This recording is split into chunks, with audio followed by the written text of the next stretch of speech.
It's curious how, without even realizing it, we've all pointed the finger at someone. Sometimes it's an innocent comment, an opinion disguised as advice, and before we know it, we've already placed the other on a pedestal or in an invisible prison. But is judging really inevitable? Or is there a higher path, a path that Jesus revealed, that frees us from this need to measure others by our own standards? How many times have you felt wronged, misunderstood, or condemned by someone who doesn't even know your story? Now imagine how much that hurts the soul. If it hurts you, why do we do the same to others? Jesus' teaching on not judging is not just a moral lesson. It's a spiritual key, capable of completely transforming the way we see the world and relate to others. He invites us to a living faith, one that trusts more in God than in human appearances. You will discover the true meaning of Christ's words, understand the context in which they were spoken, and realize that do not judge does not mean being passive, but choosing a wiser and more compassionate path. This journey will change not only how you see others, but above all how you see yourself. Because when the light of faith illuminates the heart, the chosen one understands, only God sees everything. And it is in that certainty that we find true peace.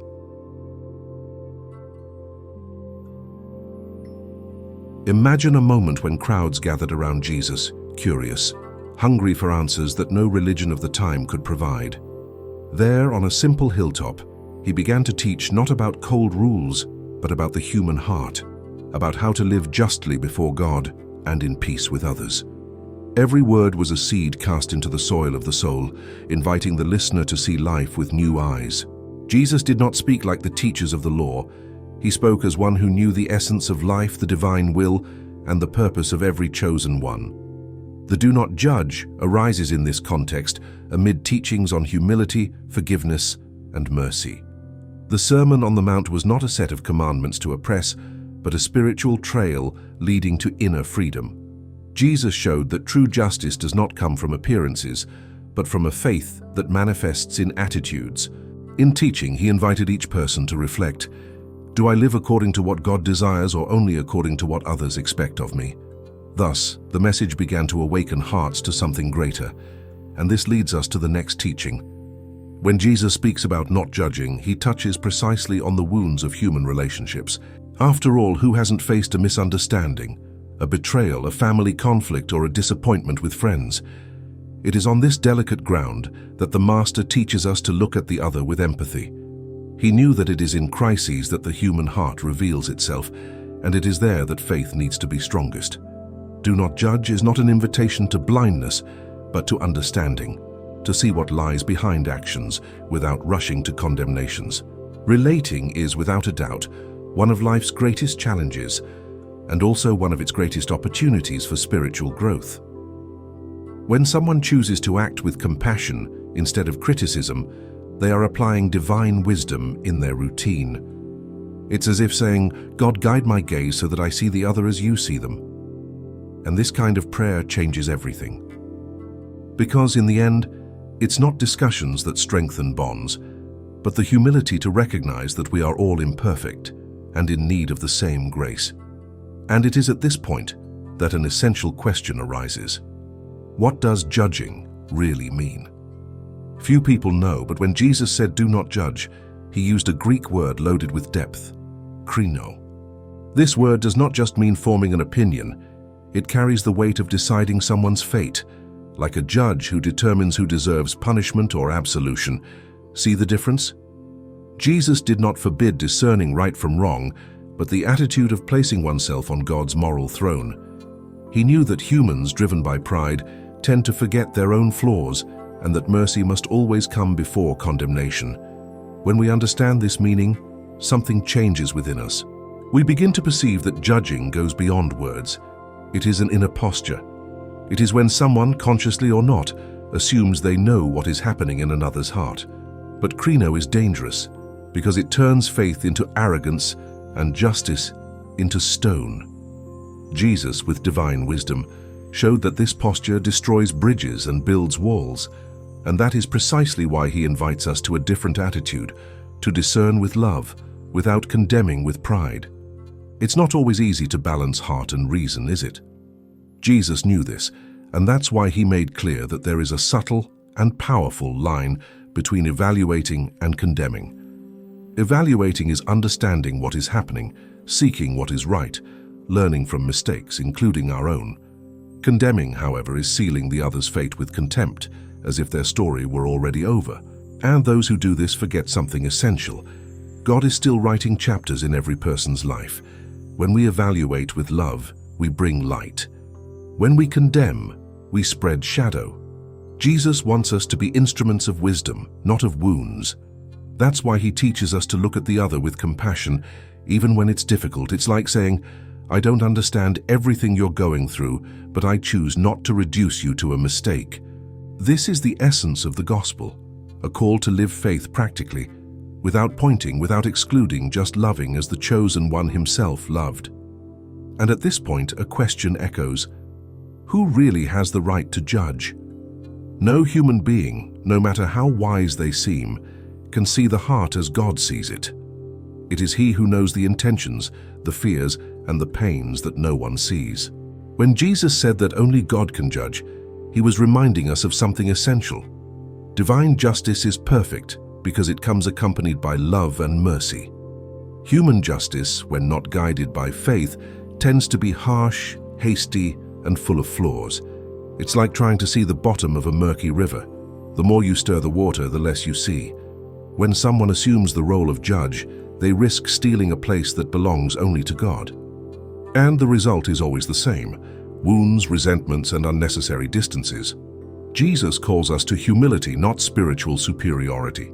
He wants us to understand that each person is at a different stage of the journey, and that the chosen one does not measure the other by appearance, but by the love they give. Thus we stop being judges and become carers, and it is at this point that a subtle danger arises, acting as if we knew what only God knows. There is something deeply illusory in believing we can understand everything about someone. Judging the other is, in practice, trying to take God's place, as if we were capable of reading another's soul. But the truth is that only He knows the behind the scenes of each person's life, the hidden tears, the silent battles, the difficult choices no one witnesses. When Jesus warned us about the danger of judging, He wanted to protect us from ourselves, from the spiritual vanity that turns faith into arrogance. Those who trust in God learn to observe without pointing. They learn to see the other's mistake as an opportunity to exercise mercy, not as a reason to feel superior. This is spiritual maturity, understanding that judging is easy, but loving requires courage. The path of Christ's disciple is that of compassion, not criticism. And the more the heart fills with God's presence, the less room there is for condemnation, because true love understands that every soul is in process, and only divine time reveals what is inside. Every choice generates a return, and Jesus knew this well when he stated, "With the measure you use, it will be measured to you." Judging the other is therefore sowing what will inevitably return. When someone points the finger, they forget that three are pointing back at themselves.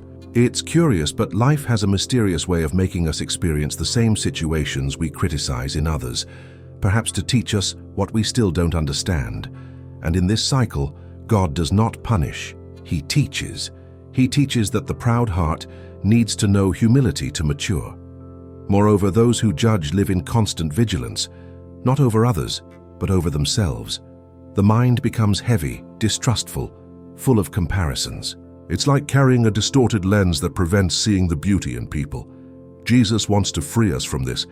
He calls us to exchange the gaze of judgment for one of compassion, because when we stop condemning, we begin to heal.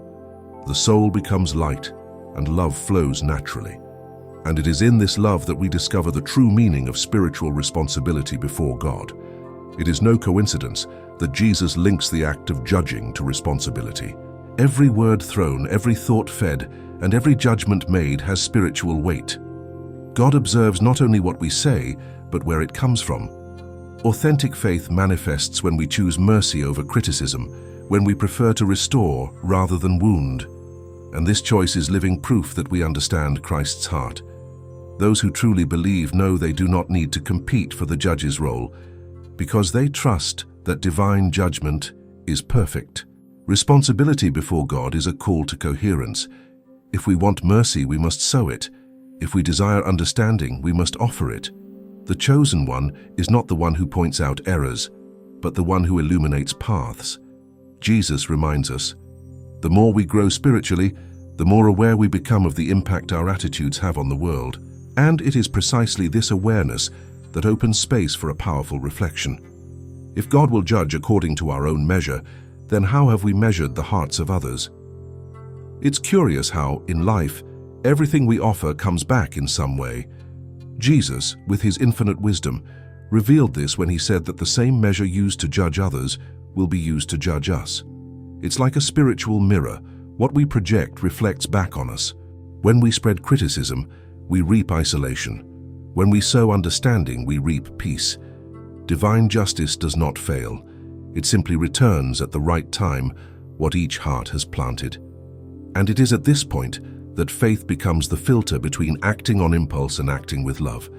Those who truly understand this truth begin to change their words, their thoughts, and even the way they look at the other, because they realize that every judgment is an inverted prayer, and that God responds not only to what we ask, but to what we practice. Therefore, Christ's invitation is as simple as it is profound. Be merciful. When we let love guide our attitudes, the measure used by God becomes light, full of grace, and little by little the heart learns that the safest path is the one that follows the rhythm of divine mercy. In the end, it is love that wins. Jesus did not call us to be overseers of others' lives, but builders of bridges. Practicing love and mercy is the purest expression of faith. It is acting as one who understands that we are all in the same boat, sailing different seas, but guided by the same light of God. True greatness is not in pointing out errors, but in extending a hand. It is when we choose to help in silence, forgive without conditions, and understand without demanding explanations. Mercy is the language of hearts that know grace. Those who practice it experience a peace the world cannot offer. Loving is, therefore, an act of spiritual courage. It is seeing in the other the reflection of a being loved by God.